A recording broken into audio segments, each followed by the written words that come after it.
പാലക്കാടേക്ക് പോകാം. അട്ടപ്പാടിയിൽ സാജിദ് അജ്മൽ ചേരുന്നുണ്ട്. സാജിദ്, എന്താണ് അട്ടപ്പാടിയിലെ സാഹചര്യം? ഒരു ഒരു ഒരു ജാഗ്രതാ നിർദ്ദേശം എന്ന നിലയ്ക്ക് നാട്ടുകാർക്കൊക്കെ കാര്യമായ മുന്നറിയിപ്പുകളോ അല്ലെങ്കിൽ അത്തരത്തിലുള്ള നിർദ്ദേശങ്ങളൊക്കെ നൽകുന്നുണ്ടോ?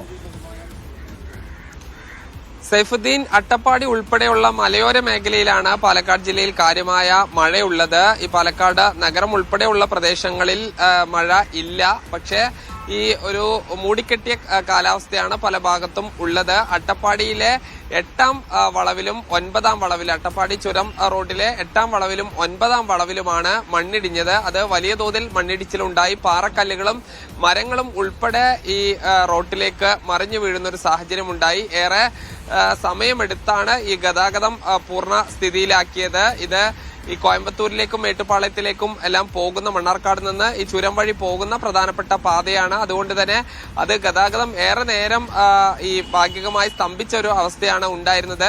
എല്ലാ മഴക്കാലത്തും ഈ ചുരം ഇടിയുന്ന ഒരു പ്രശ്നമുണ്ട്. ഇത് മഴ തുടങ്ങുന്ന ആ സമയത്ത് തന്നെ ഇത്തരം പ്രശ്നമാണ്. ഇനി ഭാവിയിൽ അത് വലിയ തോതിൽ ഉണ്ടാകുമോ എന്നൊരു ആശങ്ക നിലനിൽക്കുന്നുണ്ട്. നെല്ലിയാമ്പതി അതുപോലെ തന്നെ പാലക്കയം ഉൾപ്പെടെയുള്ള മേഖലകളിൽ ഒരു ജാഗ്രത വേണം എന്ന നിർദ്ദേശം ജില്ലാ ഭരണകൂടം നൽകിയിട്ടുണ്ട്. കാരണം മഴ പെയ്യുകയാണെങ്കിൽ അത് വലിയ തോതിൽ മഴ പെയ്യുമ്പോൾ മണ്ണിടിച്ചിലിനും ഉരുൾപൊട്ടലിനും ഉൾപ്പെടെയുള്ള സാധ്യതയുണ്ട്. അതുകൊണ്ട് മലയോര മേഖലയിൽ താമസിക്കുന്ന ആളുകൾക്ക് പ്രത്യേക ജാഗ്രത വേണം.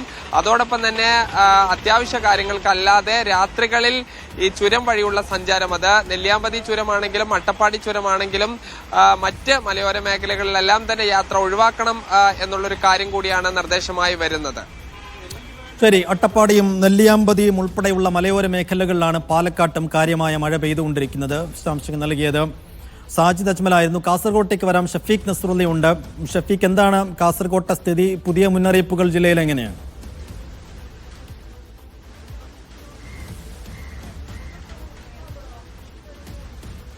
ഇന്ന് പുലർച്ചെ മുതൽ കാസർഗോഡ് ജില്ലയിലെ വിവിധ ഭാഗങ്ങളിൽ അതിശക്തമായ മഴ തുടരുകയാണ്. ഈ മഴയിൽ ഇന്ന് രാവിലെ കാസർഗോഡ് കാഞ്ഞങ്ങാട് ദേശീയപാതയിൽ മാവുങ്കാൽ കല്യാൺ റോഡിന് സമീപത്താണ് ദേശീയപാതയുടെ ഭാഗമായി നിർമ്മിച്ച സർവീസ് റോഡ് ഇടിഞ്ഞ് താഴ്ന്നത്. അതോടൊപ്പം പെരിയ കേന്ദ്ര സർവകലാശാലയുടെ സമീപത്തും ഇങ്ങനെ സർവീസ് റോഡ് ഇടിഞ്ഞ് അവിടെ ഒരു സ്വകാര്യ ബസ് താഴ്ന്നുപോയി. അതിൻ്റെ ടയർ താഴ്ന്നു പോയിട്ടുണ്ട്. കണ്ണൂരിൽ നിന്ന് മംഗളൂരുവിലേക്ക് പോകുന്ന സ്വകാര്യ ബസ്സിൻ്റെ ടയറാണ് അങ്ങനെ കുഴിയിൽ വീണത്. പല ഭാഗങ്ങളിലും വെള്ളക്കെട്ട് അനുഭവപ്പെടുന്നുണ്ട്.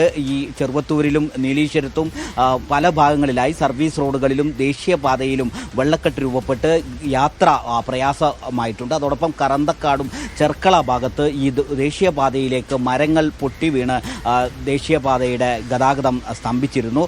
ഈ രൂപത്തിൽ വലിയ സ്വഭാവത്തിലുള്ള മഴയാണ് ഇന്ന് പുലർച്ചെ മുതൽ പല ഭാഗങ്ങളിലും അനുഭവപ്പെടുന്നത്. ഇപ്പോഴും മഴ തുടരുന്നുണ്ട്. അതിശക്തമായ മഴയാണ് അനുഭവപ്പെടുന്നത്. ദേശീയപാതയിൽ മണ്ണിടിഞ്ഞ നീലീശ്വരം ചെറുവത്തൂർ ഭാഗങ്ങളിലും അതുപോലെ ചെർക്കള ഭാഗത്തും മണ്ണിടിയാനുള്ളൊരു സാധ്യതയുണ്ട്. ദേശീയപാത അധികൃതരോട് അതിൽ ജാഗ്രത പുലർത്താനുള്ള നിർദ്ദേശം ജില്ലാ കളക്ടർ നൽകി. ഇത് സംബന്ധിച്ച് ദേശീയപാത നിർമ്മാണവുമായി ബന്ധപ്പെട്ട് പലയിടത്തും വെള്ളക്കെട്ടും അതോടൊപ്പം തന്നെ മണ്ണിടിച്ചിലും അനുഭവപ്പെട്ട പശ്ചാത്തലത്തിൽ നാളെ ജില്ലാ കളക്ടർ പ്രത്യേക യോഗം ഇതുമായി ബന്ധപ്പെട്ട് വിളിച്ചു